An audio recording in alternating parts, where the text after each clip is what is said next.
ایک مشہور قاری گزرے ہیں، قاری عبدالباسط عبدالصمد. آپ نے ان کی تلاوت بھی سنی ہوگی، نام بھی سنا ہوگا. مجھے اللہ نے ایک موقع دیا امریکہ میں ان کے ساتھ 1 مہینہ گزارا. وہ 1 مہینہ ہم ایک ہی جگہ پہ گزارا ہم نے.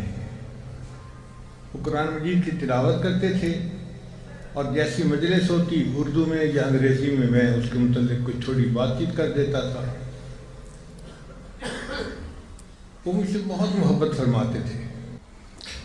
ایک مرتبہ انہوں نے قرآن مجید پڑھا تو لوگ بہت خوش ہوئے ان کی تلاوت سن کے، اور واقعی اللہ نے کیا ان کی آواز کے اندر جاذبیت رکھی تھی کہ دل کھنچ جاتا تھا. تو اس بندے نے ان سے پوچھا کہ قاری صاحب آپ نے کبھی قرآن پاک کا معجزہ دیکھا؟ تو وہ کہنے لگے کہ ہاں میں نے قرآن پاک کے کئی معجزے آنکھوں سے دیکھے. اس نے کہا کوئی ہمیں بھی سنائیں. تو قاری صاحب نے یہ واقعہ سنایا. کہنے لگے کہ مصر کے ایک صدر گزرے ہیں، شاید جمال عبد الناصر کا نام لیا تو یا کسی اور کا. کہنے لگے کہ وہ رشیا گئے کسی کام کے لیے.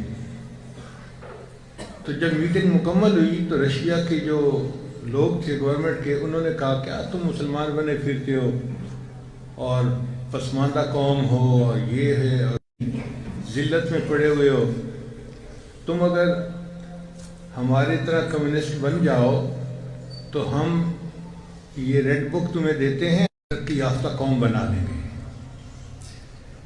اب بادشاہ نے اپنی طرف سے کچھ بات تو کی لیکن دل کو تسلی نہیں ہوئی کہ مجھے جیسے اسلام کی نمائندگی کرنی چاہیے تھی میں نہیں کر سکا.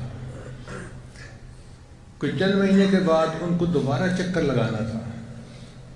قاری صاحب کہتے ہیں کہ مجھے پیغام ملا کہ آپ نے صدر صاحب کے ساتھ ماسکو جانا ہے، رشیا جانا ہے. قاری صاحب کہتے ہیں میں بڑا حیران کہ قاری عبدالباسط کی ضرورت پڑے سعودی عرب میں، پاکستان میں، انڈیا میں جہاں مسلمان بستے ہیں.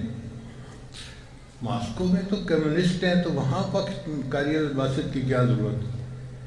خیر میں نے تیاری کی اور میں بھی ساتھ چلا گیا. وہاں ان کی آپس میں میٹنگ ہوئی.